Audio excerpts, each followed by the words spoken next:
तो अब गुड़ वाला उस कांच के राजमहल को देख के डरने लगता है, क्योंकि वो राजमहल जो बाहर से सिर्फ और सिर्फ सफेद रंग का पारदर्शी कांच से बना हुआ था, अंदर आते ही काला हो चुका है।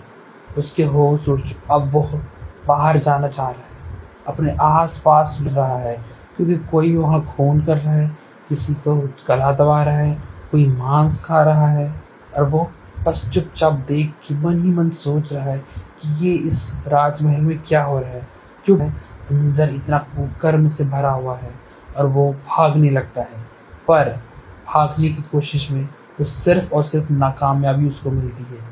और जब भागते भागते वो थक जाता है, तो उसे एक इंसान बाहर खड़ा हुआ दिखता है, जिससे वो सिर्फ बात करना चाह रहा है, लेकिन वो उसके ऊपर देखकर सिर्फ हंसता है, सिर्फ हंसता है।